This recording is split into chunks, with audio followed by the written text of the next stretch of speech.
할렐루야. 우리 양육반 6과 기본 교리에 대해서 함께 나누겠습니다. 우리 기본 교리가 6과 7과에서 총 5개에서 10가지인데 오늘 6과에서는 기본 교리 5개를 먼저 나누겠습니다. 저와 여러분이 예수님을 영접하고 새롭게 탄생되어서 고린도후서 5장 17절은 그런즉 누구든지 그리스도 안에 있으면 새로운 피조물이라 이전 것은 지나갔으니 보라 새 것이 되었도다.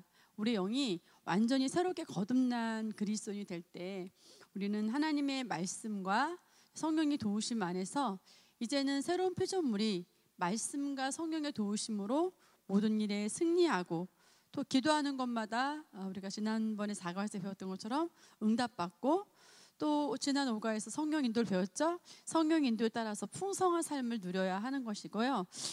이것을 누리기 위해서도 우리가 기본 교리를 꼭 반드시 알아야 되겠습니다. 그리스도인 신앙생활을 하다 보면 자연스럽게 여러 가지 교리를 접하게 됩니다. 그러나 때로는 이러한 교리들이 성경 말씀의 근거에 둔 것이 아니라 기존의 계시와 전통에 의해 다소 잘못 정의된 경우가 있습니다. 이미 잘 아는 내용인 듯 해도 그 지식들을 진리 위에 올바로 세워져 있지 않다면 그 제 능력을 발휘할 수 없을 뿐만 아니라 오히려 승리하는 신앙생활을 하는데 잘못된 그 지식이 장애물로 작용할 수가 있습니다. 그래서 이번 과와 다음 2과에 걸쳐 그리스도인이 알아야 할 기본 가지 10가지를 나눌 때 저와 여러분이 새로운 지식은 잘 받아들이고 기존의 지식은 또 재정비하여서 그리스도 안에서 말씀을 바탕에 튼튼히 세우고 삶 가운데서 지식이 능력으로 나타나는 기회가 되기를 바랍니다. 교리 5개 중에 첫 번째, 하나님의 주권과 우리의 위치를 보겠습니다. 첫 번째 뭡니까? 하나님의 주권과 우리의 위치입니다. 하나님께서 온 우주 만물의 주인이시며 최고의 권세를 가진 분이시죠. 그러나 이 부분에 대해서 우리가 많은 오해가 있어 왔습니다. 그래서 이 땅에서 일어나는 모든 일들은 무엇이든지 다 하나님의 섭리이며 또한 우리가 움직이지 않더라도 하나님께서 다 알아서 해주실 거라고 믿는 것입니다. 그러나 이는 사탄이 오랫동안 그리스도의 손발을 묶는 데 사용한 정말 거짓말이요 미혹이었습니다. 그래서 우리가 이것을 알지 못한다면 모든 그리스도인이 단체로 속게 되어 있습니다. 그래서 우리가 오늘 바르게 알아야 되겠고요. 우리는 하나님의 주권에 대해서 바르게 알 뿐만 아니라 나아가 하나님의 권세를 위임받아 이 땅에서 대신 다스리도록 부름받은 위치에 있는 우리들을 정확하게 이해해야 합니다. 첫 번째, 하나님은 모든 우주 만물의 주이십니다. 우리 역대상 29장 10절에서 12절 말씀을 같이 읽겠습니다. 이에 다윗이 온 회중 앞에서 주를 찬양하고 말하기를 우리의 아버지 이스라엘의 주 하나님이여 주는 영원 무궁토록 찬양을 받으소서. 오 주여 위대하심과 권세와 영광과 승리와 위엄이 주의 것이니이다. 이는 하늘과 땅에 있는 모든 것이 주의 것이며 오 주여 왕국의 주의 것이며 주는 만유의 머리로서 높임을 받으심이니이다. 부와 존귀가 다 주께로부터 나오고 주께서는 모든 것을 치리하시며 권세와 능력이 주의 손에 있고 모든 것을 위대하게 만들고 힘을 주시는 것이 주의 손에 있나이다. 아멘. 위 구절은 다윗이 성전을 건축하기 위해 모든 준비를 해놓고 하나님 앞에 드린 기도입니다. 하나님께서 가지신 주권과 능력에 대해 실제적으로 열거하며 찬양하고 있습니다. 하나님은 의심할 바 없이 우주 만물을 창조하신 분이며 그 모든 것을 다스릴 권세를 가진 분이십니다. 이는 그리스도인이라면 누구나 인정하고 믿는 바입니다. 두 번째, 하나님께서는 성도들이 모이는 교회를 통해서 이 세상을 다스리십니다. 그런데 왜 이 땅에 하나님의 성품에 반대되는 사건과 상황들이 일어나는 것일까요? 일부 지역에서 죄 없는 어린이들이 먹을 것이 없어 죽어가기도 하고 각종 자연재해가 갑작스러운 사건 사고로 인해서 수많은 사람들이 목숨을 잃기도 합니다. 쓰나미가 일어나기도 하죠. 이 모든 것이 하나님의 뜻이며 섭리일까요? 물론 하나님께서 우주 만물에 대한 주권을 가지신 분이십니다. 그러나 이 땅에 대해서는 성도들이 모이는 교회에 그 주권을 위임하셨고, 따라서 현재 그분께서 이 세상을 다스리는 방식은 우리 그리스도인을 통해서라는 사실을 분명히 알아야 합니다. 우선 태초에 하나님께서 이 세상을 창조하시고 처음 인간을 만드셨을 때의 장면을 보겠습니다. 창세기 1장 28절을 함께 읽겠습니다. 하나님께서 그들에게 복을 주시고 하나님께서 그들에게 말씀하시기를 다산하고 번성하여 땅을 다시 채우고 그것을 정복하라. 그리고 바다의 고기와 공중의 새와 땅 위에 움직이는 모든 생물을 다스리라 하시니라. 하나님께서 이 세상을 만드시고 나서 이 땅을 정복하고 다스릴 수 있는 모든 통치권을, 그 모든 권세를 아담에게 위임하셨어요. 아담이 이 세상의 왕이자 이 세상의 신이 된 것입니다. 그래서 시편 82편 6절에는 소문자 가스라고 신이라고 표현되어 있습니다. 우리가 잘 알다시피 창세기 3장에서 아담이 사탄에게 속아서 그를 따름으로 말미암아 그 모든 권세가 마귀에게 넘어갔습니다. 누가복음 4장 5절 6절 말씀을 함께 읽겠습니다. 그러자 마귀가 주를 높은 산으로 데리고 가서 잠깐 동안에 세상의 모든 나라들을 보여주더라. 그리고 마귀가 주께 말하기를 내가 이 모든 권세와 그것들의 영광을 너에게 주리라. 그것이 나에게 넘겨졌으므로 내가 원하는 자에게 줄 수 있느니라. 아멘. 마귀가 광야에서 금식 중이던 예수님 앞에 나타나서 그분을 시험하는 장면입니다. 그는 이 세상의 모든 권세와 영광을 보여주며 그것이 나에게 넘겨졌으므로 자신이 원하는 자에게 줄 수 있다고 말합니다. 이는 거짓말이나 허세가 아니었습니다. 아담의 타락으로 인해 이 땅에 대한 권세가 마귀에게 이양되었고, 그 이후로 마귀가 이 세상의 임금이자 이 세상의 신이 되었습니다.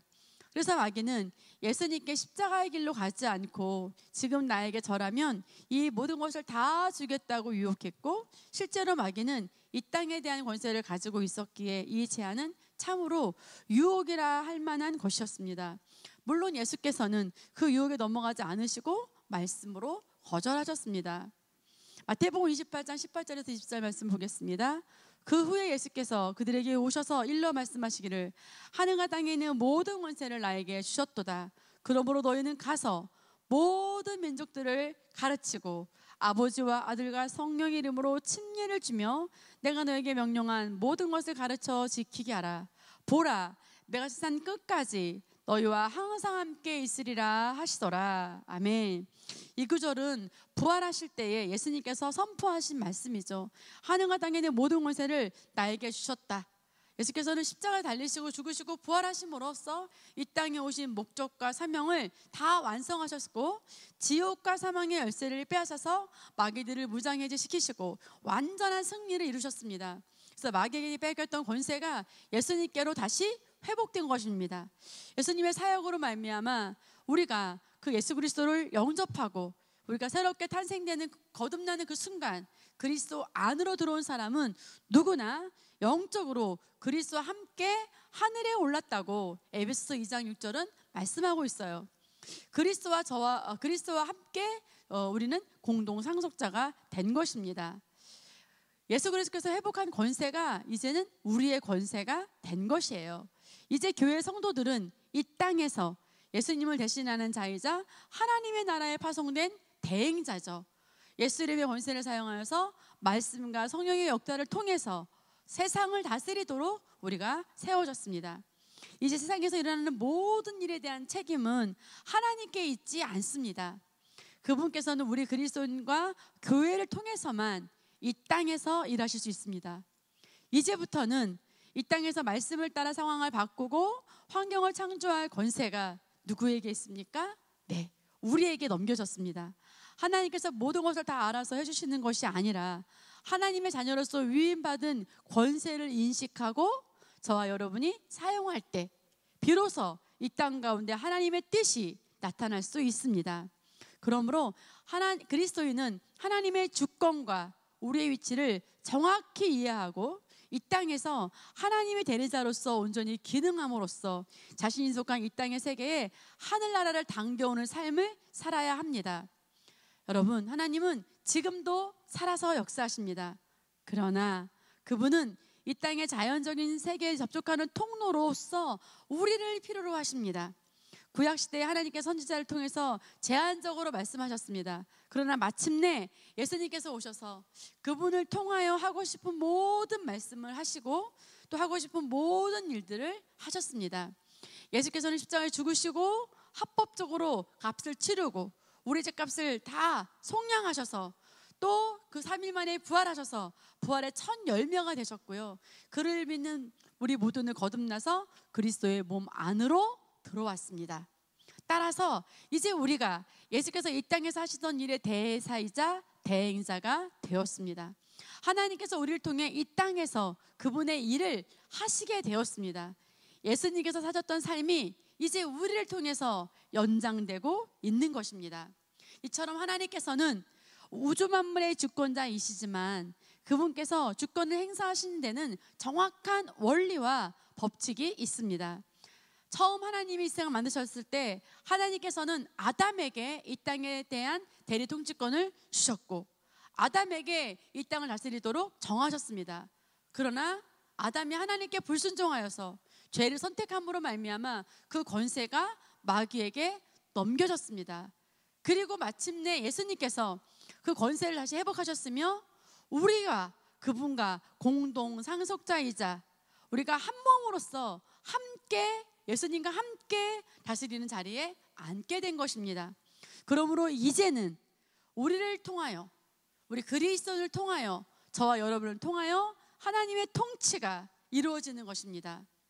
그동안 우리는 구약의 패러다임을 따라서 능력 없는 신앙생활을 했습니다. 구약의 성도들은 근본적으로 본성의 죄인으로서 마이너스적인 삶을 살 수밖에 없었습니다.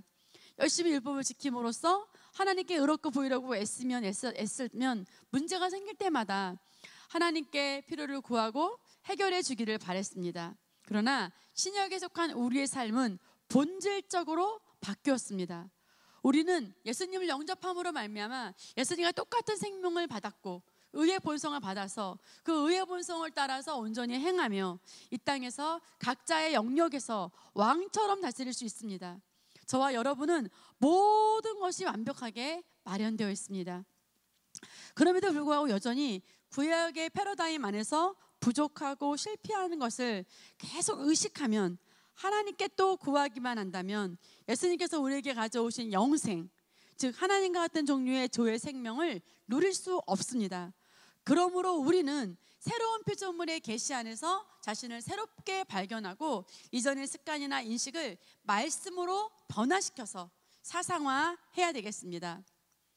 성경시대에 예수님께서 오셔서 나는 하나님의 아들이다라고 말씀하시자 당대의 바리새인들은 펄쩍펄쩍 뛰었습니다. 죄인인 인간이 어찌 하나님을 아버지라 부를 수 있는지 신성모독이라고 여긴 것입니다. 그러나 예수님께서는 참으로 하나님의 아들이셨지요. 그리고 우리도 그분을 통해 하나님의 자녀로 거듭났습니다. 하나님의 생명을 가지고 이 땅을 다스리게 된 것입니다. 저와 여러분은 항상 이 사실을 인식하고 영적인 영역에서 이미 주어진 것들을 이 자연적인 영역의 3차원의 실제가 되어 나타나게 해야 합니다. 이제는 바로 우리가 하나님을 대신하여서 3차원의 자연적인 영역에서 기능합니다. 이는 이 땅에 육체를 입고 살고 있는 동안에만 주어지는 특권입니다. 예수님께서 이 땅에 계실 때는 그분께서 그런 역할을 감당하셨습니다. 그러나 이제는 하나님께서 우리를 통하여서 그리스도를 통하여서 하나님의 나라를 이 땅에 가져오십니다. 복음서를 보면 예수님께서 하나님의 나라에 대해서 비유로 말씀하시는 장면이 많이 나옵니다.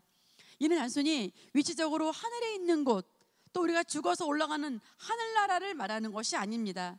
하나님의 나라란 하나님의 통치가 임하는 모든 영역, 하나님의 나라가 뭐라고요? 하나님의 통치가 임하는 모든 영역으로서 예수님께서 오심으로써 이 땅에 가져오신 그 나라입니다. 이 땅에 하나님의 나라는 이미 시작된 것입니다. 우리가 이 땅에서 하나님의 뜻을 나타내고 그분의 뜻을 이루어지도록 기능하면 그곳에 바로 하나님의 나라가 임하고 확장됩니다. 그러나 그동안 하나님의 주권과 우리의 이치를 잘못 이해함으로써 마치 아무 능력과 권세가 없는 것처럼 살아왔습니다. 그러나 우리가 마땅히 행해야 할 권세를 행하지 못함으로써 그동안 하나님께서는 우리를 통해 굉장히 제한적으로 나타나실 수밖에 없었습니다. 이것이 사탄의 전략 중에 하나입니다. 우리로 하여금 주어진 권세와 위치에 대해서 무지하게 함으로써 이 땅에서 하나님의 영광을 나타내는 통로로 기능하지 못하게 한 것입니다. 이에 따라 성도들은 막연히 내세지향적인 신앙을 가지게 되었습니다. 이 땅에서 힘들게 살더라도 천국 소망을 바라보며 인내하는 것입니다.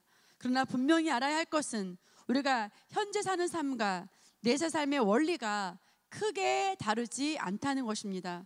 우리가 알든 모르든 예수 믿고 거듭난 순간 우리의 영생은 이미 시작되었고 그 생명은 처음부터 하나님 나라의 원리를 따라 작동합니다. 정확히 말해 우리에게 죽는다라는 표현은 어울리지 않습니다. 이 땅에서 영생을 가지고 육체를 지고 살아가다가 때가 되면 그 육체만 벗어나서 영과 혼이 하늘나라로 가는 것입니다. 실상 우리에게는 현세나 내세나 완전히 분리되고 분절된 다른 차원이 아니라 연속되는 세계입니다.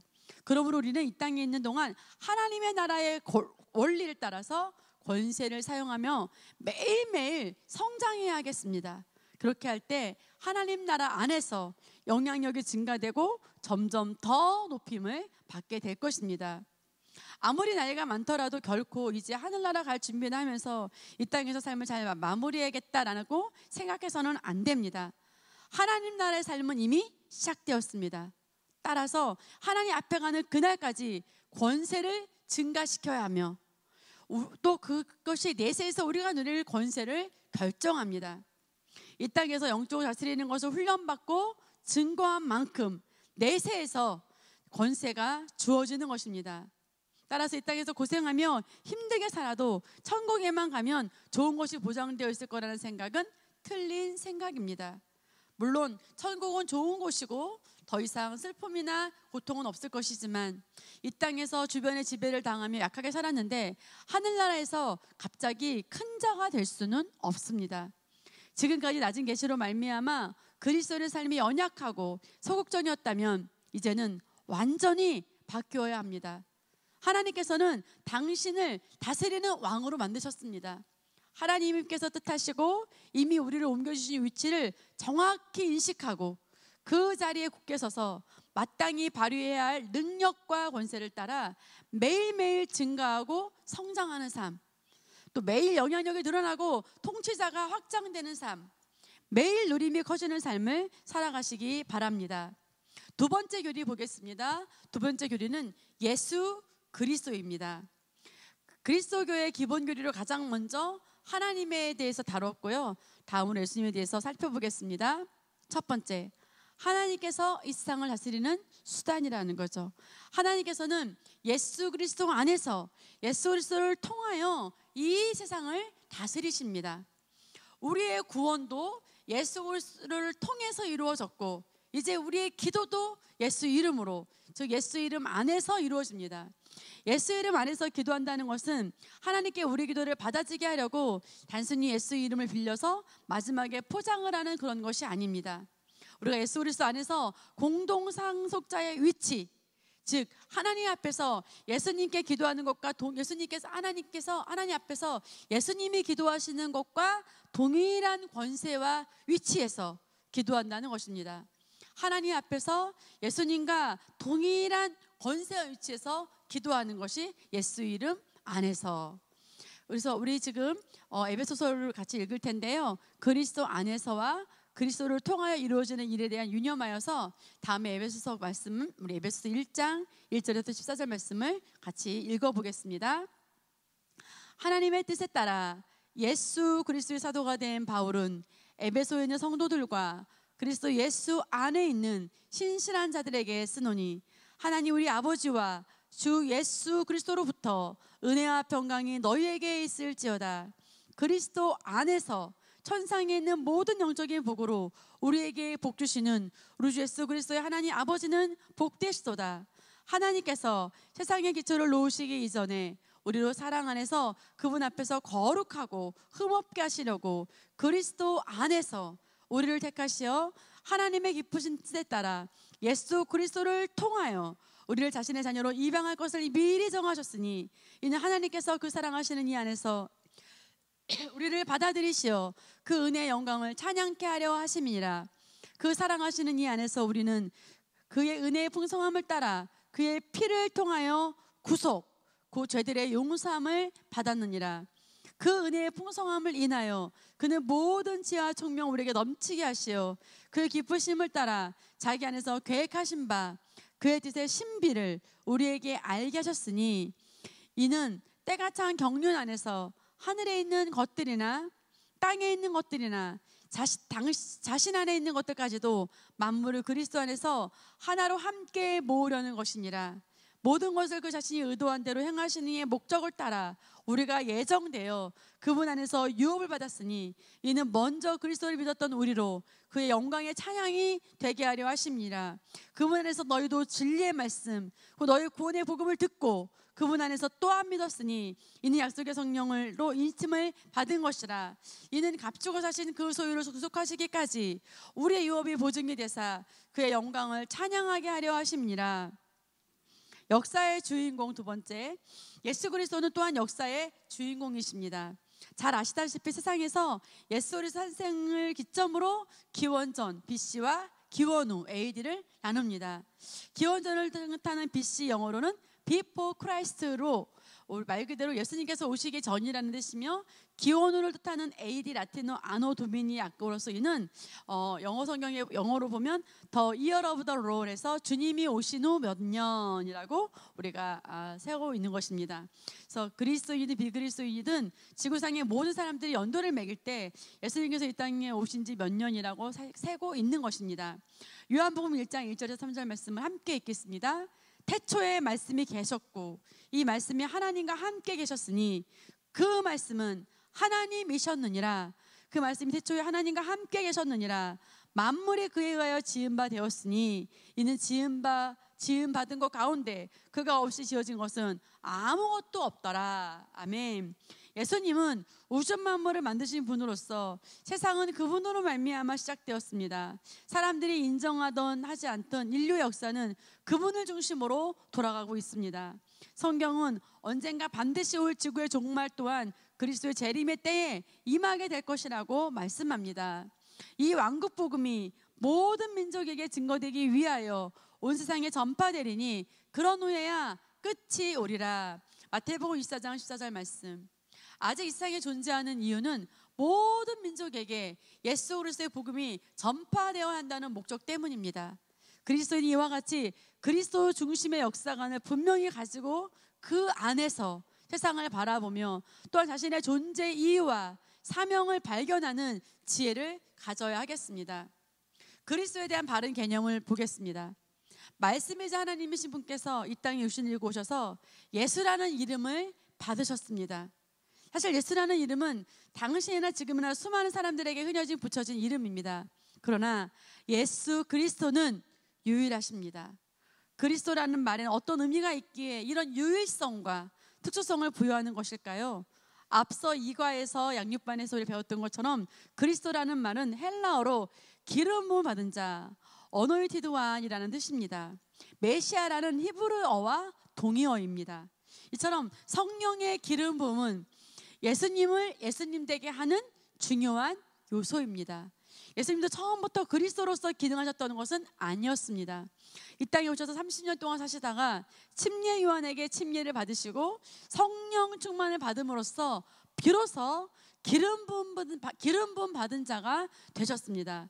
그리고 이후 3년 동안 예수 그리스도로 사역하신 후 십자가에 죽으시고 부활하심으로써 우리를 새로운 표적으로 일어날 길을 여셨습니다. 이제 우리는 예수님을 영접하는 순간 새로운 피조물로 거듭나서 성령으로 말미암아 기름 부음을 받아 그리스도인이 됩니다. 예수께서 이 땅에서 한 인간으로 사시다가 성령의 기름 부음을 받고 예수 그리스도가 되신 것처럼 우리도 이 땅에서 죄인으로 살았지만 예수를 믿고 성령을 받고 난 후에 그리스도인이 되는 것입니다. 따라서 우리는 그리스도라는 말에 대해 다시 정의해야 합니다.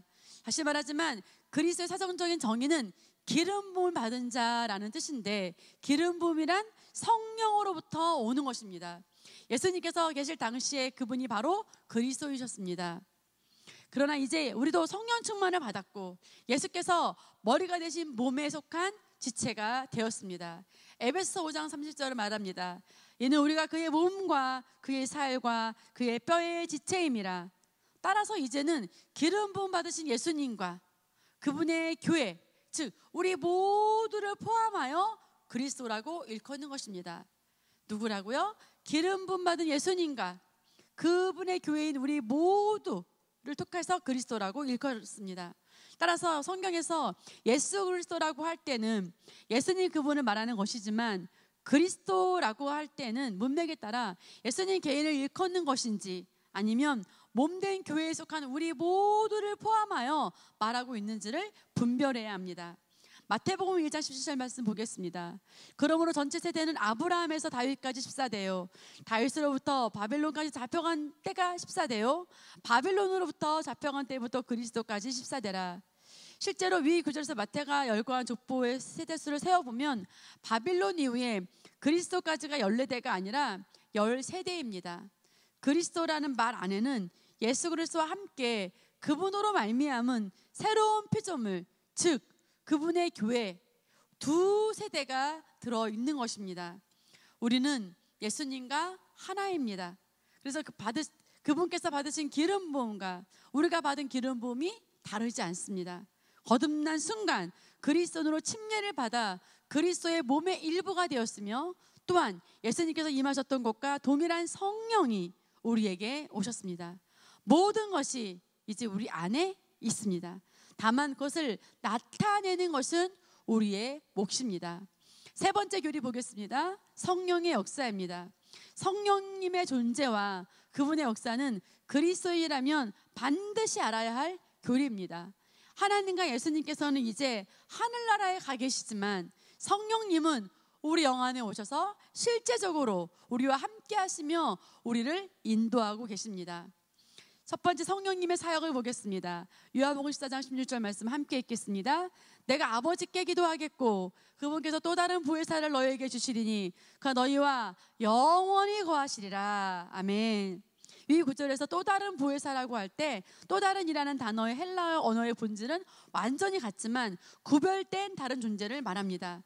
즉 예수님께서 이제 하늘로 가시지만 그분과 동일한 영이 성령께서 오셔서 이제는 우리 각 사람과 영원히 함께 하실 것을 말씀하신 것입니다. 영어 학대 성경은 위 구절 다음과 같이 번역함으로써 성령님의 다양한 역할에 대해서 알려줍니다. 내가 아버지께 기도하겠고 그분께서 너에게 또 다른 위로자, 상담자, 돕는 자, 중보자, 변호자, 힘주시는 자, 비상대기자를 주시리니 그분께서는 너희와 영원히 함께 남아 있을 것이다. 아멘. 이처럼 성령께서는 내가 너희를 고와 같이 버려두지 아니하고 너희에게로 오리라라는 예수님의 약속을 따라 우리에게 오셔서 많은 일을 하십니다. 그분께서는 우리를 위로하시고 우리에게 조언과 상담을 주시며 또한 도와주십니다. 우리가 기도할 바를 알지 못할 때 말할 수 없는 탄식으로 중보해 주시고, 또 변호자가 필요할 때 우리를 변호해 주시고, 연약할 때 힘을 주시며 언제나 우리를 돕기 위해 준비하고 대기하고 계신 분입니다. 이사야 11장에서는 여호와의 영, 성령님의 7가지 나타남을 언급합니다. 주의 영이 그 위에 머물리니 지혜와 명철의 영이요, 또 계획과 능력의 영이며 지식과 주를 두려워하는 영이라. 이사야 11장 2절 말씀. 성령님은 한 분이시지만 그분께 표현되고 나타나는 모습은 다양합니다. 가장 먼저 주의 영은 다스림의 영이라고 합니다. 어떤 상황 가운데서도 주권적으로 나타나셔서 주관하시는 상태를 말합니다. 또 지혜의 영, 총명, 명철, 이해의 영, 모략, 상담, 조언의 영, 능력의 영, 지식의 영, 주를 경외하는 영으로서 나타나십니다. 이러한 성령의 사역과 나타남을 이해한다면 삶에서 보다 실제적으로 성령님과 동행하며 그분의 동역자로 기능할 수 있을 것입니다. 세 번째, 성령의 기름 부으심입니다. 그곳 사람들이 예수이신 줄을 알고 그 근방에 두루 통지하여 모든 자를 예수께 데리고 와서 다만 예수의 옷자락에도 손을 대게 하시니 손을 대게 하기를 간구하니 손을 대는 자는 다 나음을 얻느니라. 마태복음 14장 35절에서 36절 말씀. 예수님 아래는 특별한 능력이 흐르고 있었고 갈망을 가지고 그분만 만진 사람들에게는 그 능력의 효과가 나타났습니다. 그 능력은 바로 성령의 기름 부음입니다. 이처럼 성령님께서는 지금 우리 안에도 계시며 기름 부음을 통하여 역사하십니다. 성령의 기름 부음이란 성령님의 임재와 나타남을 말합니다. 성령님은 어디에나 계시지만 임재의 영향력은 어디에서나 나타나지는 않습니다. 이처럼 하나님의 임재와 능력이 나타나는 것, 성령님의 활동을 기름 부음이라 표현할 수가 있습니다. 이러한 기름 부음은 사람마다 다릅니다.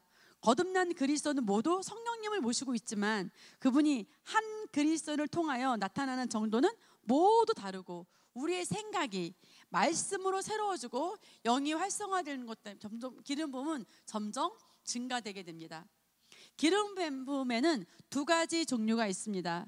첫째, 안으로부터 오는 기름 부음이고 두 번째는 밖으로부터 나타나는 기름 부음입니다.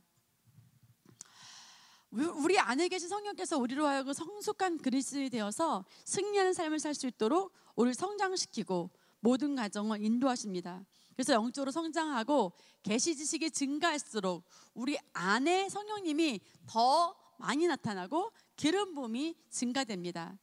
말씀 안에서 우리가 어떤 존재이며 무엇을 가지고 무엇을 할 수 있는지를 더 발견하고 인식할수록 우리 안으로부터 나타나는 기름 부음도 점점 더 증가하는 것입니다. 성장이란 능력의 증가입니다. 그 능력이 곧 기름 부음입니다. 다시 말해 영적으로 성장할수록 안으로부터 꺼내줄 수 있는 기름 부음의 양이 증가하고 이 기름 부음으로 말미암아 우리는 더 많은 사람들에게 영향을 미치고 그들을 변화시켜서 상황을 바꾸고 다스리는 삶을 살아갈 수 있게 됩니다. 이처럼 우리가 영적으로 성숙하고 영향력 있는 사람이 되려면 더 이상 환경은 우리에게 문제가 되지 않습니다. 우리가 바로 승리와 성공을 지니고 다니는 존재가 되기 때문입니다. 우리 안에 기름 부음은 언제든지 우리가 필요할 때마다 꺼낼 수 있는 강력한 무기입니다. 안으로부터의 기름 부음을 증가시키고 또한 밖으로 나타내는 방법을 알게 된다면 우리는 언제 어디서나 결코 실패할 수 없는 존재로 세워질 것입니다. 두 번째, 밖으로부터의 기름 부음입니다. 이는 안으로부터 오는 기름 부음과 달리 원할 때마다 쓸 수 있는 것이 아니라 특별한 시점에 분명한 목적을 가지고 주어지는 것입니다.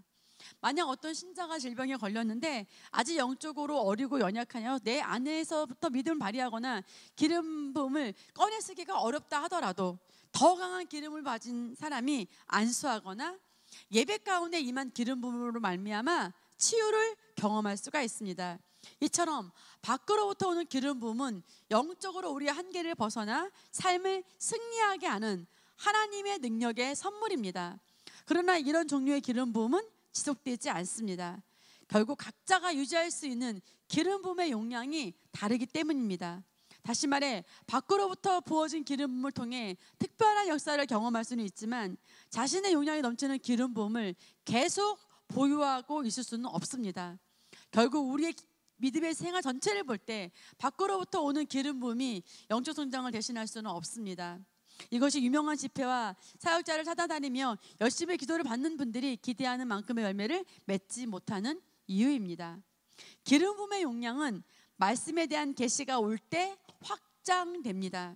따라서 평소 말씀을 읽고 고백하며 영을 광함으로써 안으로부터 나오는 기름 부음의 그릇을 넓히는 것이 지속적인 능력 가운데 기능하기 위한 더 확실한 접근이 되겠습니다.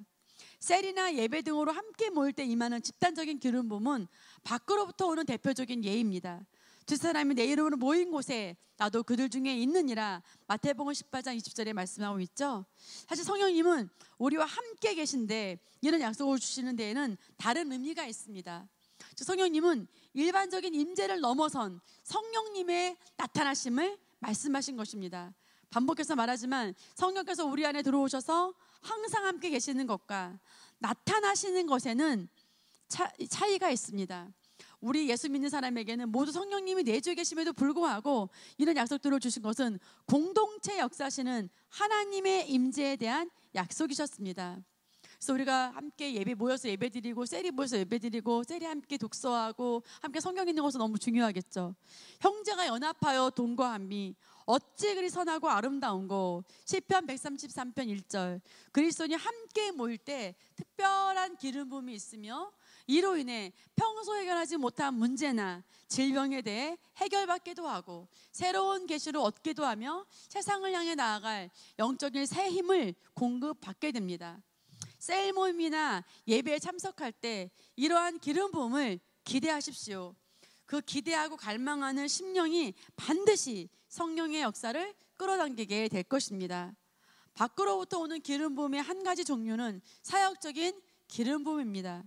교회에서부터 사역자나 셀리더 등의 직분으로 임명하여 안수를 하게 되는데, 그럴 때 사역적인 기름 부음이 임하여 임명받은 직분을 잘 감당할 수 있게 합니다. 예를 들어 교회에서 선교사를 세워 안수하고 파송하면 그 자신의 능력과 힘으로만 일하는 것이 아니라 교회로부터 흘러가는 기름 부음을 통해 본인의 능력 이상으로 사역할 수 있게 되는 것입니다. 사역적인 기름 부음은 하나님께 부름받은 사람에게 임하는 것입니다. 그렇다면 하나님께서 나를 부르신 것을 어떻게 알 수 있을까요? 개인적으로 하나님으로부터 특별한 음성이나 신호를 받을 수 있겠습니다만, 가장 안전하고도 정확한 기준은 바로 교회 안에서 목사님을 통해 세워지는 것입니다. 구약 성경에서 여호수아나 엘리야가 세워진 것도 하나님께서 직접 지명하신 것이 아니라 당시로서는 교회와 같은 역할을 했던 믿음의 공동체 안에서 앞서 그 사역에 대한 기름 부음을 받았던 모세와 엘리사를 통해 세워진 것이었습니다. 하나님께서 만드신 강력한 조직이자 그리스도 몸인 교회에서 한 사람을 세우면 그 자체가 하나님께서 부르신 것입니다.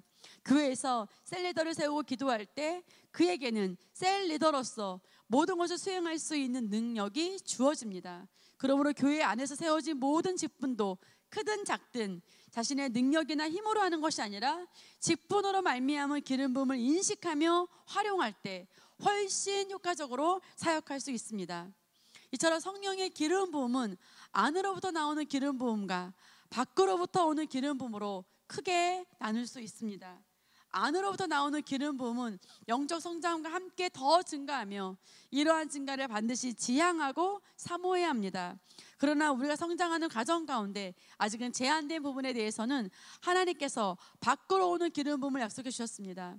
하나님께서는 우리가 안팎으로 오는 기름 부음을 통하여 각자의 수준의 상황에 따라 여러 방법으로 성령의 일하심을 경험하고 세워지기를 바라십니다. 기름 부음은 어떻게 할 때 활성화될까요? 먼저 안으로부터 오는 기름 부음은 하나님의 말씀을 믿고 고백할 때 계시가 일어나면서 증가합니다. 말씀 고백 기도와 방언 기도가 중요한 것입니다. 이를 통해 우리 안에 계신 성령께서 님을 활성화시켜서 기름 부음을 풀어놓고 증가시킬 수 있습니다. 밖으로부터 오는 기름 부음은 받는 사람이 기름 부음을 이해하고 실제로 그것을 받아들이는 믿음을 가지고 있을 때 역사합니다. 밖으로부터 오는 기름 부음을 받는 사람은 믿음만큼 역사합니다. 아무리 강한 기름 부음이 임하더라도 기름 부음에 대한 아는 바가 없고 심지어 믿지 않는다면 마치 전기가 흐르더라도 부도체는 통과하지 못하듯이 그에게는 기름 부음의 효과를 내지 못합니다. 그러므로 우리가 기름 부음에 대해 이해하고 셀이나 예배 함께 모일 때마다 임하는 기름 부음을 기대하고 나아갈 때 비로소 기름 부음은 실제로 체험하고 그 유익을 누릴 수 있게 됩니다. 그래서 저와 여러분이 똑같은 예배를 드리더라도 예배에 하나님의 기름 부음이 있고 지금 내 삶에 모든 해답이 있다고 믿는 사람은 그 기름 부음이 나타나서 그 혜택을 잊게 되는 것입니다.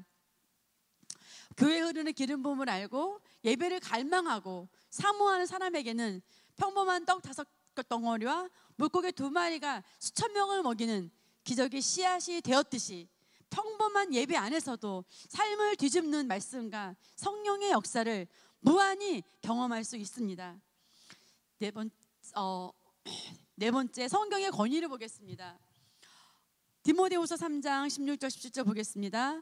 모든 성경은 하나님의 감동으로 된 것으로 교훈과 책망과 바르게 함과 의로 교육하기에 유익하니 이는 하나님의 사람으로 온전하게 하며 모든 선한 일을 행할 능력을 갖추게 하려 함이라. 아멘. 우리는 모든 성경이 하나님께서 주신 감동과 영감을 따라 기록된 것을 믿습니다. 성경은 구약 39권, 신약 27권으로 총 66권으로 구성되어 있죠. 수천 년에 걸쳐서 다양한 저자를 통해서 기록한 각 권들을 엮은 책입니다. 그럼에도 불구하고 성령님의 감동과 계획에 따라 기록되었기 때문에 전체가 정확하게 한 방향으로 흘러가고 있습니다. 또한 성경은 우리 새로운 피조물이 이 땅에서 다스리고 승리하는 삶을 사는데 필요한 모든 것을 담고 있습니다. 다시 말해 예수 믿고 거듭난 자로서 알아야 할 모든 것이 성경에 담겨 있다는 것입니다. 거듭날 때 우리에게 완벽한 생명이 주어졌지만 최고 용량을 발휘하여 그 생명을 충만히 누리기 위해서는 성장하고 성숙해져야 합니다. 이러한 면에서 성경 말씀은 하나님의 사람을 교훈과 책망과 바르게 함과 의로 훈련하고 온전하고 성숙하게 세워서 그로 하여금 선한 일을 할 능력을 철저하게 구비시키는 능력을 가지고 있습니다. 시편 138편 2절 함께 읽겠습니다. 내가 주의 성전을 향하여 예배하며 주의 인자심과 성실하심으로 말미암아 주의 이름에 감사하오리니 이는 주께서 주의 말씀을 주의 모든 이름보다 높게 하셨음이라. 이는 주께서 주의 말씀을 주의 모든 이름보다 높게 하셨음이라. 아멘. 구약 성경을 보면 당시 성도들이 여호와 하나님을 여러 모습으로 경험하는 것을 볼 수 있습니다. 아브라함은 아들 이삭을 제단에 바치려다가 대신 제물이 될 수장을 예비한 것을 보고 아, 여호와 이래 하나님은 예비하시는 분이구나 하는 예비하시는 하나님을 만났고요. 누군가는 치유하는 하나님인 여호와 라파를 만나기도 했고, 그러나 주의 말씀은 이렇게 개별적으로 경험한 주의 말씀을 다 포괄할 뿐 아니라 그 모든 이름보다 더 높습니다. 첫 번째, 성경은 성령의 감동으로 기록되고 묵혀졌다. 우리의 성경이 다양한 시대와 배경에서 기록되었을 때 모두 성령의 감동으로 기록된 것과 66권 전체가 묶일 때 또한 성령님의 강권적인 역사가 있었음을 믿습니다. 또한 오늘날에도 우리가 성경을 읽을 때 동일한 성령께서 각 사람의 심령 안에서 역사하시고 감동하심으로 말미암아 때를 따라 가장 필요한 메시지를 계시하심을 믿습니다. 계시록 22장 18절에서 19절 말씀을 함께 읽겠습니다.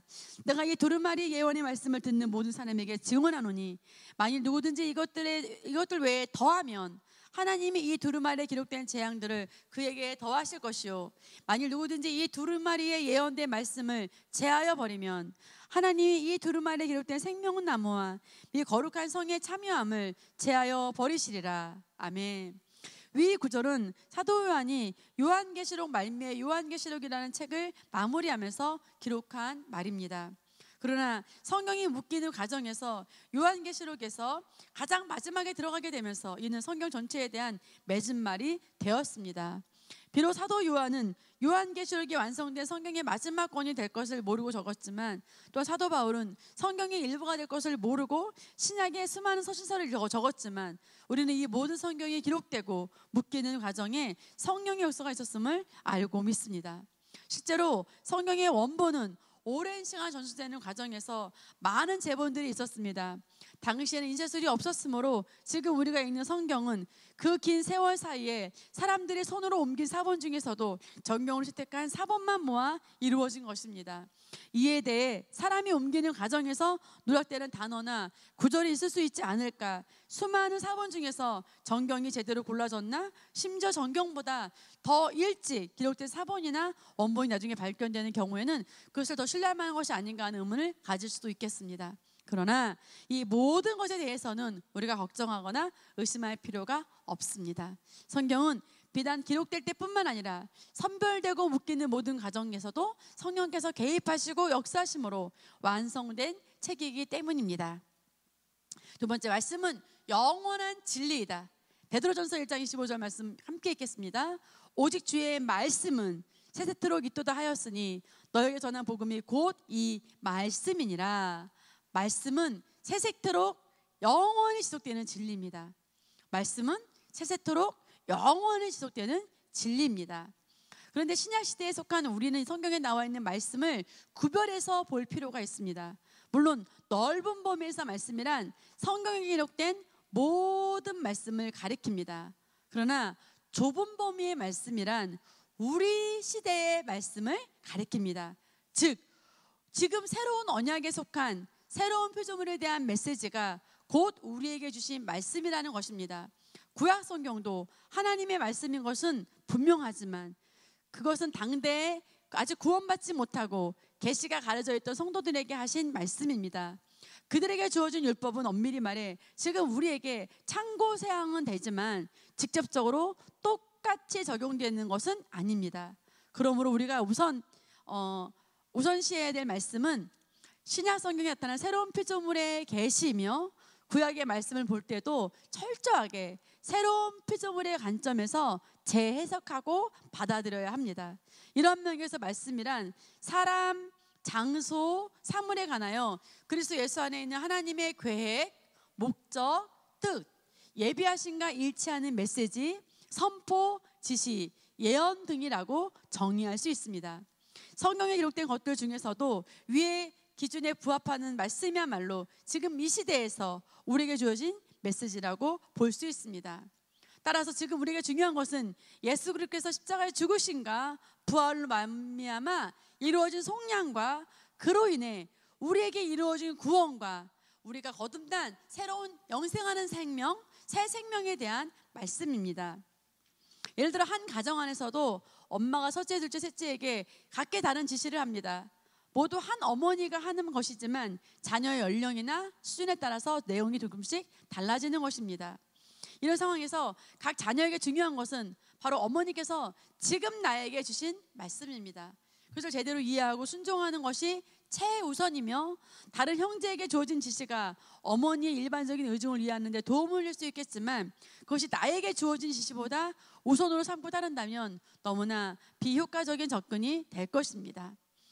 내가 가장 우선에 두고 가장 중요할 것은 지금 나에게 주신 말씀입니다. 그러므로 성경 말씀을 볼 때도 시대를 구별하여서 이해해야 합니다. 이 점을 간과하고 신약과 구약을 구별하지 못하면 우리에게 맞지 않은 구약의 율법을 붙잡게 되고 이로 인해 하나님께서 예수 그리스도를 통해서 우리에게 이루신 일들을 소용없게 만들어 버릴 수도 있습니다. 구약의 십계명이나 선지자들 통한 말씀들은 죄에 번성하신 사람들에게 주신 말씀이었습니다. 그러나 이제 하나님의 생명과 의의 본성 가지고 살아가는 우리는 다른 차원의 말씀이 주어졌습니다. 그리스도 안에서 거듭난 나는 누구이며 무엇을 가지고 있고 무엇을 할 수 있는가에 대한 말씀이야말로 하나님께서 이 시대에 우리에게 주는 가장 핵심적인 메시지입니다. 세 번째, 말씀은 곧 하나님이시다. 말씀은 곧 하나님이시다. 요한복음 1장 1절 함께 읽겠습니다. 태초에 말씀이 계시니라. 이 말씀이 하나님과 함께 계셨으니 이 말씀은 곧 하나님이시니라. 말씀은 곧 하나님이십니다. 따라서 진정으로 하나님을 경외하는 자는 당연히 말씀을 중요하게 여기고 순종합니다. 성령의 음성을 갈망하면서도 성경 말씀에 나와 있는 지시를 무시한다면 이는 결코 하나님을 따르는 자의 태도라고 볼 수 없습니다. 나의 계명을 지키는 자라야 나를 사랑하는 자니 나를 사랑하는 자는 내 아버지께 사랑을 받을 것이요 나도 그를 사랑하여 그에게 나를 나타내리라. 요한복음 14장 21절 말씀. 시편 119편 105절 말씀 읽겠습니다. 주의 말씀은 내 발의 등이요 내 길의 빛입니다. 성경은 우리 삶에 필요한 모든 말씀이 있습니다. 그리하여 매일의 걸음을 걸을 때마다 우리를 밝게 비추어서 하나님의 최고의 뜻을 따라 가도록 인도하십니다. 말씀은 언제나 한 가지 방향을 이야기합니다. 어떤 상황에서도 말씀의 기본 원리는 절대 변하지 않습니다. 그러나 사람들은 원리를 이해하려고 하기보다는 바로 가져다 줄 수 있는 방법을 원합니다. 그러한 시각으로 말씀을 보다 보니 하나님께서 이럴 때는 이렇게 하라고 하시고 저럴 때는 저렇게 말씀하시지 이랬다 저랬다 하시는 것처럼 느끼기도 합니다. 그러나 하나님의 말씀에는 모든 상황에 바탕에 흐르는 하나의 방향이 있습니다. 예를 들어서 서신서에서 여자들에게 말을 조심하라고 할 때 이는 단지 도덕적인 규범을 제시하는 것이 아닙니다. 불필요한 말을 통해서 사탄이 역사할 만한 틈을 내어주기 때문에 삼가라고 권면하는 것입니다. 우리는 하나님의 말씀이 우리에게 유익을 위해 주어진 것과 우리에게 그분의 나라의 원리를 제시하고 있음을 믿고 또한 그대로 행할 때 어떤 상황에서든지 그대로 역사하는 것을 믿습니다. 누구든지 내 오른뺨을 치거든 왼편도 돌려대며 또 너를 고발하여 속옷을 가지고자 하는 자에게 겉옷까지도 가지게 하며 라는 말씀 앞에서 무조건 손해를 봐야 한다라는 방법만 취하는 것이 아니라 악을 선으로 대응하여 삶을 다스리는 기본 원리와 태도를 파악하고 그대로 행하는 것입니다. 이처럼 성경의 모든 말씀은 흐르는 한 가지 방향이 있습니다. 우리는 무조건 말씀을 신뢰하고 그 빛을 따라가기만 하면 됩니다. 하나님의 말씀의 원리 안으로 들어가기만 하면 하나님께서 약속하신 결과는 반드시 나오게 되어 있습니다.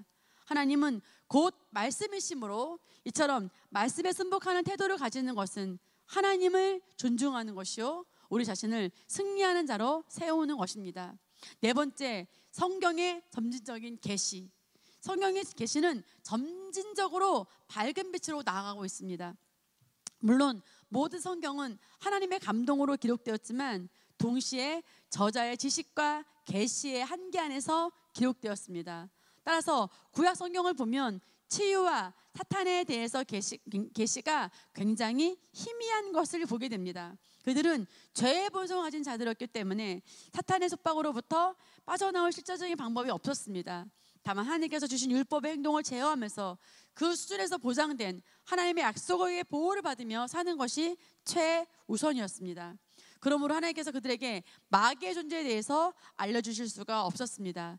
그 존재를 알고 나서 대적하고 이길 능력이 있다면 모르지만 그렇지 않은 상태에서는 오히려 두려움을 일으키는 불필요한 지식이기 때문입니다. 그들에겐 다만 하나님의 법을 지키면 하나님의 보호를 받는다는 사실만 인식하는 것이 더 유익했습니다.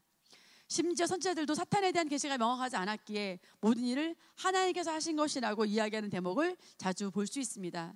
상당 부분 본인들이 하나님 말씀을 떠남으로써 사탄에게 발판을 내어준 것인데도 이해할 수 없는 재앙을 만나면 무조건 하나님께서 진노하셔서 직접 그들을 치셨다고 이해했던 것입니다. 그러나 예수님께서 이 땅에 오셨을 때 귀신이 나타나고 도망가는 모습을 보고 사람들은 놀랄 수가 밖에 없었습니다. 과거에는 사탄의 존재가 그렇게 직접적으로 드러난 사건이 없었기 때문입니다. 예수님께서 오신 이후에야 비로소 귀신의 존재가 계시되기 시작했고 복음서로부터 사탄의 존재와 귀신의 역사에 대해 보다 정확하게 기술된 것을 볼 수 있습니다. 구약의 사건들은 신약에 오실 예수님과 새로 일어날 그의 교회에 대해 그림자와 모형입니다. 따라서 말씀을 공부할 때 구약에 먼저 들어가는 것은 더 밝은 빛이 나타났는데 굳이 희미한 빛 가운데로 들어가는 것과 같습니다. 위조 지폐를 잘 가리기 위해 무엇보다도 진짜 지폐에 대해서만 정확히 알면 됩니다. 마찬가지입니다. 하나님의 가장 완벽한 표현이자 형상이신 예수 그리스도께서 우리에게 계시된 이상 굳이 구약의 메시지를 머물 필요는 없습니다. 예를 들어 치유에 대한 하나님 뜻을 알고 싶다면 예수님께서 이 땅에 오셔서 하신 치유 사역을 보면 가장 정확합니다. 그분께서는 치유를 받으려고 왔던 사람을 그냥 돌려보내시거나 내가 가진 병은 하나님께서 주신 것이다 라고 말씀하신 적이 한 번도 없었습니다. 모든 사람과 모든 질병을 치유하시는 것이 바로 예수님을 통해 나타난 하나님의 뜻입니다. 그런데 굳이 구약으로 가서 하나님께서 병을 주신 것처럼 보이는 예들을 찾으면서 치유에 대한 하나님의 뜻을 의심할 필요가 없는 것입니다. 이처럼 우리는 더 밝고 정확한 빛인 신약을 통해 구약을 이해합니다. 같은 주제에 대해서도 성경 안에서는 여러 수준의 진리가 공존합니다. 하나님께서 주시는 계시 수준이 구약에서 신약으로 넘어가면서 점차적으로 발전하고 있기 때문입니다. 따라서 우리의 최우선적인 기준은 신약의 말씀입니다.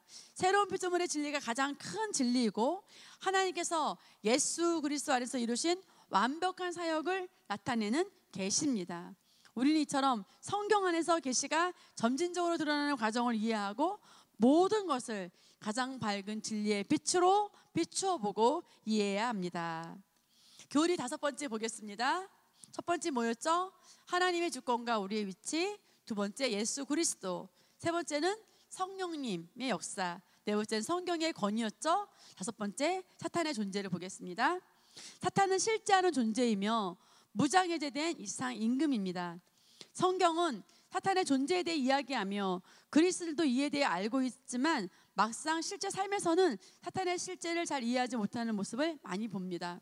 그래서 살면서 발생치 않은 예기치 않은 사고나 부정적인 사건들을 무작정 하나님 뜻으로 오해하고 하나님과 관계에 문제가 생기는 경우가 많습니다. 그리스도인은 분명히 알아야 할 것은 하나님께서 실제하시는 것과 마찬가지로 사탄도 분명히 실제한다는 것입니다. 그래서 하나님의 성품을 오해하게 하고 단 하나뿐인 하나님의 말씀과 그 공급성과 연결되는 것을 좀 끊게 하는 것, 이것이 사탄의 전략입니다. 이 땅에 살아가는 동안에도 하나님과 나와의 관계만 있는 것이 아니라 그 사이에 사탄이라는 변수도 존재합니다. 이것을 모르면 나름대로 열심히 살았는데 뜻하지 않은 고난을 만날 때 본인이 잘못한 것이 없다고 여김으로 자연스럽게 하나님을 탓하게 될 것입니다. 지금도 교회에서 전심전력으로 봉사하고 수고하던 그리스도인들이 어려움을 만나면 하나님의 선하심을 의심하고 나아가 하나님 정말 계신 분이야? 그렇다면 어떻게 나에게 이런 일이 일어날 수 있어? 라고 실족하는 일이 발생하게 됩니다. 다시 말하지만 사탄은 실제합니다. 그는 믿지 않은 자들에게 세상의 신으로서 군림하면서 악한 일을 일으키는 존재입니다. 그런 사실 사탄은 무장해제되었습니다. 예수께서 사망과 음부 열쇠를 빼앗아 완전히 승리하고 부활하심으로 말미암아 사탄의 모든 권세는 완전히 무너뜨렸습니다. 그 결과 예수님께서 하늘과 땅의 모든 권세를 회복하셨고 그 권세 또한 그리스도인은 우리에게 위임하고 넘겨주셨습니다. 따라서 사탄이 실제하는 것은 사실이지만 사탄은 더 이상 우리가 두려워할 존재가 아니라 대적하고 다스려야 할 존재입니다. 사탄의 근원 보겠습니다. 우리 에스겔 28장 13절에서 19절 말씀을 함께 읽겠습니다. 내가 옛적에 하나님의 동산 에덴에 있어서 각종 보석 곧 홍보석과 항보석과 금강석과 화옥과 홍만호와 창옥과 청보석과 낭보석과 홍옥과 황금으로 단장하였으며 내가 지음을 받던 날에 너를 위하여 소고와 비파가 준비되었도다. 너는 기름 부음을 받고 지키는 그룹이며 내가 너를 세우매 내가 하나님의 성산에 있어서 불타는 돌들 사이에 왕래하도다. 내가 지음을 받던 날로부터 내 모든 길에 완전하더니 마침내 내게서 불의가 드러났도다. 내 무역이 많으므로 내 가운데 강포가 가득하여 내가 범죄하도다. 너 지키는 그룹아, 그룹으로 내가 너를 더럽게 여겨 하나님의 산에서 쫓아냈고 불타는 돌들 사이에서 멸하였도다. 내가 아름다움으로 마음이 교만하였으며 내가 영화로움으로 내 지혜를 더럽혔으며 내가 너를 땅에 던져 왕들 앞에 두어 그들의 구경거리가 되게 하였도다. 내가 죄악이 많고 무역이 불의함으로 내 모든 성소를 더럽혔으며 내가 내 제 가운데 불을 내어 너를 사르게 하고 너를 보고 있는 모든 자 앞에서 너를 땅 위에 죄가 되게 하였도다. 만민 중에 너로 아는 자가 너로 말미암아 다 놀랄 것이며 내가 공포의 대상이 되고 내가 영원히 다시 잊지 못하리로다 하셨다 하라. 아멘. 위 구절에서 보듯이 사탄의 근원은 타락한 천사였죠. 천사는 하나님의 일을 섬기는 존재들이었는데 그 중에서 루시엘이 스스로 높아져서 찬양받고자 하는 마음가짐으로써 하나님께 반역을 하게 되고 자신에 속했던 모든 천사들과 함께 타락하여서 이 땅으로 떨어지고 말았습니다. 하나님은 아가페 사랑이심으로 그분이 창조하신 모든 피조물에게 자유의지를 주십니다. 인간에게도 그러하셨듯이 천사들도 마찬가지이며 루시엘은 그러한 자유의지를 가지고 잘못된 선택을 하고 말았습니다. 이처럼 타락한 루시엘이 루시퍼가 되었고 그와 그의 수하에 있는 모든 조직들이 바로 이 땅에서 역사하는 사탄의 조직이 되었습니다. 이들은 타락하여 쫓겨났으나 천사로서의 기능은 남아있으므로 천사가 할 수 있는 일이라면 이들도 똑같이 흉내낼 수 있습니다. 즉 사탄도 영적 존재로서 초자연적인 일은 얼마든지 나타낼 수 있다는 것입니다. 이런 이유로 실제로 이단이나 거짓 선지자들에게서도 초자연적인 역사가 일어나는 것이 가능합니다. 그러므로 단순히 현상만 가지고 하나님이 아니시면 이런 일을 하실 수 없다고 단정해서는 안 됩니다. 요한복음 10장 10절 말씀 보겠습니다. 도둑이 오는 것은 도둑질하고 죽이고 멸망시키려는 것뿐이요 내가 온 것은 양으로 생명을 얻게 하고 더 풍성히 얻게 하려는 것이라. 눈에 보이는 현상을 비슷하게 보일지라도 마귀는 본질이 다릅니다. 그들은 하나님을 대적하는 자들이고 어둠의 영이므로 그들이 역사하는 곳에 결과적으로 항상 어둠이 뒤따릅니다. 치유를 주는 것 같지만 결국 마귀에게 더 사로잡히게 되고, 부유를 주는 것 같지만 결국 돈의 노예가 되어 불행하게 합니다. 이처럼 모든 인간에게 고통을 주고 빼앗고 죽이고 멸망시키는 것이 그 마귀 사단의 목적입니다. 두 번째 보겠습니다. 예수님의 승리와 사단의 패망. 예수께서 완벽한 승리를 이루셨고 사탄은 패망했지요. 누가복음 4장에서는 사탄이 이 세상 모든 권세를 주겠다며 예수님을 시험했지만, 예수님께서는 말씀으로 대적하고 나아가 복음을 전하시고 귀신을 쫓고 병든 자를 고치시고 하나님의 뜻을 온전히 행하는 장면을 볼 수 있습니다. 요한복음 16장 33절 함께 읽겠습니다. 이것을 너희에게 이르는 것은 너희로 내 안에서 평안을 누리게 하려 함이라. 세상에서는 너희가 환난을 당하나 담대하라. 내가 세상을 이기었노라. 예수님은 세상에 대한 모든 권세를 회복하시고 세상의 왕인 사탄의 머리를 밟고 승리의 자리에 서셨습니다. 에베소서 4장 8절 말씀을 함께 읽겠습니다. 그러므로 이르기를 그가 위로 올라가실 때에 사로잡혔던 자들을 사로잡으시고 사람들에게 선물을 주셨다 하였도다. 이는 예수께서 승천하실 때에 대한 이야기입니다. 구약의 성도들은 하나님을 바라보고 믿음으로 죽었지만 아직 죄 문제는 해결되지 않았기 때문에 당시에 천국에 갈 수가 없었습니다. 그래서 예수님이 오시기 전까지 이들은 지옥에서 아브라함의 품에 따로 보호되어 있습니다. 즉 오실 메시아를 바라보고 죽었기 때문에 죄인으로서 지옥에 잠시 갔지만 아직 구원의 여지가 있었던 것입니다. 그런데 예수께서 지옥으로 가셔서 합법적으로 승리하시고 부활하심으로 말미암아 그 사로잡혔던 자들을 다 데리고 하늘로 올라가셨습니다. 즉 예수께서 사로잡힌 자였던 사탄의 권세를 패하시고 완전히 승리를 이루신 것입니다. 계시록 1장 18절 말씀 보겠습니다. 곧 살아있는 자라 내가 전에 죽었었노라 볼지어다 이제 세세토록 살아있어 사망과 음부의 열쇠를 가졌노니. 아멘.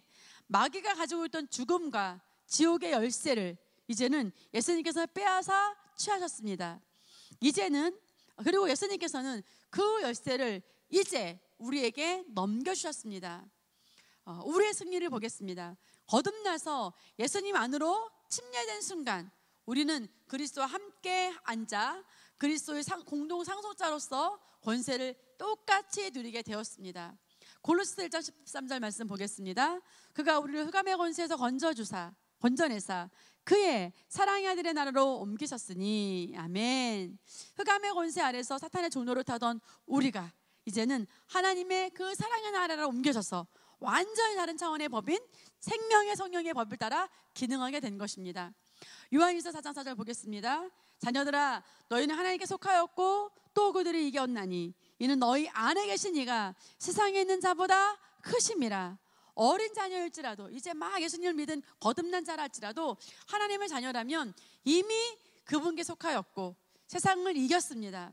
우리 안에 계신 성령님께서 세상에 있는 마귀보다 크시기 때문입니다. 우리 이 땅에서 승리할 수밖에 없습니다. 예수님께서 이기신 승리가 우리의 승리고 직접 내가 싸우지 않았더라도 예수님의 승리를 내 것으로 삼아 그 결과를 통치할 수 있습니다. 그래서 우리는 정복자보다 나은 자입니다. 예수님 정복하셨죠. 근데 우리는 우리는 정복하는 싸움도 하지 않고 누리게 됐기 때문에 우리는 예수님보다 정복자보다 나은 자라고 하는 겁니다. 예수님의 권세가 나의 권세가 되었고 말씀과 성령의 역사로 사탄의 모든 괴계를 물리치는 능력의 자리에 우리는 지금 현재 앉아 있습니다. 사탄의 무기를 보겠습니다. 사탄은 무장해제 되었지만 그래도 여전히 거듭나지 않은 세상 사람들에게는 왕으로 군림하며 그들을 조종하고 있습니다. 또한 그리스도인에 대해서도 우리가 틈을 내어준다면 역사할 수 있는 무기를 가지고 있는데 그것은 바로 거짓말, 유혹, 분리입니다. 무엇이라고요? 거짓말, 유혹, 분리입니다. 거짓말은 진리가 아닌 것을 제시함으로써 우리가 잘못된 선택을 하고 잘못된 삶을 살게 합니다. 우리로 하여금 이 진리에 어둡게 하여서 그리스도 예수 안에서 이미 주어진 권세를 놓치게 하고 또한 사탄의 권세가 큰 것처럼 행사하며 우리를 속박하는 것입니다. 요한복음 8장 44절 말씀 보겠습니다.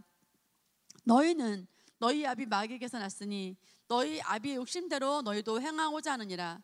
그는 처음부터 살인한 자요 진리가 그 속에 없으므로 진리에 서지 못하고 거짓을 말할 때마다 제 것으로 말하나니 이는 그가 거짓말쟁이요 거짓의 아비가 되었습니다. 사탄의 본질은 거짓입니다. 따라서 속이는 것이 그의 주특기이고 가장 큰 무기입니다. 속임수로 인해 우리가 마땅히 누려야 할 자리를 빼앗기지 않기 위해서는 하나님의 말씀을 정확히 알아야 합니다. 거짓에 대항하는 최적의 무기는 바로 진리이기 때문입니다. 유혹은 우리로 하여금 말씀에 어긋나는 것을 따르게 하고 죄를 짓게 함으로써 정죄감을 주고 하나님과 멀어지게 합니다. 분리 또한 사단의 주된 술법입니다. 관계를 멀어지게 하고 교회 안에서 분파를 나누는 모든 일들이 마귀의 일입니다. 특별히 성도들이 어려움을 당할 때 오히려 교회에 나오지 않고 멀어지는 경우가 있습니다. 그러나 사자가 먹잇감을 잡을 때 무리에서 분리된 한 마리를 노리듯이 사탄도 연약한 성도가 교회에서 떨어져 나와 방황할 때를 노려 공격함으로써 실족하게 만듭니다. 그럴 때일수록 창피함이나 원망 같은 부정적인 감정을 내려놓고 더욱 모이기를 힘쓰고 교회의 기름 부음에 연결되어야 합니다. 마찬가지로 계속해서 한 교회에 정착하지 않고 떠돌거나 이곳저곳에 발을 담그고 독자적으로 신앙생활을 하는 성도들은 뿌리가 얕은 식물과 같아서 제대로 성장하기가 어렵습니다. 하나님께서는 교회 공동체를 통해 성도의 성장을 위한 계시와 기름 부음을 흘러보내기를 이해하며 교회로부터 분리되는 선택은 특별히 신중하게 다루어야 합니다. 우리는 사탄의 속임수를 대적하고 진리의 신 하나님의 말씀을 선언함으로써 원수를 이깁니다. 예수께서 우리를 위해 이미 십자가에서 또 부활하심으로 또 지옥에서 마귀의 권세를 이김으로 완벽한 승리를 이루심으로써 사탄은 이미 패배한 적이 되었고 그 무기와 전략 또한 모두 노출되었습니다. 그러므로 사탄은 결코 우리가 두려워할 대상이 아니라 우리가 적극적으로 맞서고 쫓아야 할 대상입니다. 그러나 이 사실을 모르고 사탄에게 틈을 내어주거나 소극적으로 반응한다면 그리스도인이랄지라도 사탄에 의해 피해자가 될 수 있습니다. 예수께서는 친히 회복하신 하늘과 땅의 모든 권세를 그리스도인에게 위임하였고 이제 그 권세를 행사하고 집행할 책임은 우리에게 있습니다. 베드로전서 5장 8절에서 9절 말씀 보겠습니다. 근신하라 깨어라 너희 대적 마귀가 우문사자같이 두루 다니며 삼킬 자를 찾나니 너희는 믿음을 굳건하게 하여 그를 대적하라. 이는 세상에 있는 너희 형제들도 동일한 고난을 당하는 줄 알미라. 아멘. 우리 대적 마귀는 사자처럼 으르렁거리며 삼킬 자를 지금도 찾고 있습니다. 그러나 사실상 마귀는 이빨 빠진 사자와 같이 아무런 힘이 없으면서도 마치 능력 있는 것처럼 우리에게 으르렁거리며 위협하고 있을 뿐입니다. 믿음이 없고 말씀이 없는 자는 그 위협에 속아서 두려워 떨며 스스로 승리를 내려놓게 하는 것이 사탄이 원하는 바입니다. 그러므로 우리는 믿음 안에서 굳게 서서 마귀를 적극적으로 대적해야 합니다. 하나님께 나에게 쫓아달라고 기도하면 내가 쫓아주시리라 하지 않았습니다. 우리가 내 믿음을 발휘해서 그를 대적하라라고 말씀하셨습니다. 이것은 우리가 해야 할 일입니다. 그러므로 너희는 하나님께 복종할지어다. 마귀는 어떻게 하라고요? 우리가 대적하라. 대적하면 어떻게 됩니까? 그리하면 마귀는 피할 거라는 거죠. 동일하게 너희는 마귀를 대적하라고 말씀합니다. 우리가 대적하면 마귀는 주랭랑칠 수밖에 없습니다. 그것이 우리에게 주어진 권세입니다. 사실 마귀도 이것을 잘 알기 때문에 우리가 깨닫지 못하도록 끊임없이 진리를 가리고 혼동시키고 속이려고 하지만 우리가 말씀 위에 굳게 서서 권세를 행사하기만 하면 마귀는 벌벌 떨 수밖에 없습니다. 마귀를 대적하는 방법은 간단합니다. 잘못된 생각이 들어올 때 거절하고 그에 대한 말씀을 선포하는 것입니다. 어떻게 합니까? 잘못된 생각을 거절하고 그에 대한 말씀을 선포하는 것. 에베소서 6장에서 전신갑주에 대한 말씀을 보면 성령의 검, 그 하나님의 말씀만이 유일하게 공격 무기임을 볼 수 있습니다. 진리와 의의 복음과 구원의 바탕 위에서 믿음을 가지면 사탄이 주는 공격과 부정적인 생각이나 감정 앞에서 버틸 수는 있지만 결정적으로 사탄을 물리치고 쫓아낼 수 있는 무기가 바로 우리가 입으로 선포하는 하나님의 말씀입니다. 따라서 공격이 올 때 그저 사라지기를 기다리거나 하나님께 없어달라고 기도하는 것이 아니라 그리스도 안에서 내가 누구인지를 인식하고 담대하게 말씀을 주장해야 합니다. 그것이 하나님께서 우리에게 지시하신 최선의 대응책입니다. 이상 그리스도인이 알아야 할 기본 교리 5가지를 나누었습니다. 우리는 이 세상 우주 만물을 다스리시는 하나님의 주권과 예수를 속량하신가 지금도 살아서 순간순간 역사하신 성령님을 믿으며 또한 성경이 변하지 않는 진리인 것과 사탄의 실제와 한계를 알고 믿습니다. 저와 여러분이 말씀을 지속적으로 온유한 심령으로 기쁘게 받아들이면 그 말씀이 우리도 모르는 사이에 우리 영에서 자리 잡고 삶에서 지혜로 나타나게 됩니다. 마치 밥을 먹으면 어떻게 소화되고 흡수되는지 모르지만 그것이 영양분으로 변해서 우리 몸에 힘을 주고 몸이 자라게 하듯이 하나님의 말씀도 우리 심령에 잘 넣어주기만 하면 우리도 모르는 사이에 영에 힘을 주고 영을 강건하게 세워줍니다. 어떤 어려운 상황에서도 속사람이 거인처럼 일어나기만 하면 우리는 승리할 수 있습니다. 평소에 강한 영을 만드는 일에 지상 과제로 삼고 이를 위해 믿음의 기초를 든든히 하는 일에 힘써야 하겠습니다. 지속적으로 말씀을 고백하고 양육방언 반복적으로 듣고 목사님 말씀을 녹취하시고 또 성경을 읽으면서 또 여러분 방언기도로 여러분 영을 활성화한다면, 그래서 우리 믿음은 고백하지 않으면 반드시 자랄 수가 없어요. 고백하는 것만큼 우리의 믿음이 성장합니다. 그래서 말씀 고백은 너무 중요하겠고, 그것을 고백하고 방언으로 기도할 때 계시가 일어나게 돼 있고, 하나님이 놀라운 역사가, 성령님 놀라운 나를 향한 놀라운 계획이, 우리 부르심이 성령께서 인도하심을 통해서, 계시하심을 통해서 우리는 그 아름다운 길을, 승리의 길을 우리는 걸어갈 수 있습니다. 한 주간 또 승리하시기 바랍니다. 다음 주에 만나겠습니다. 할렐루야.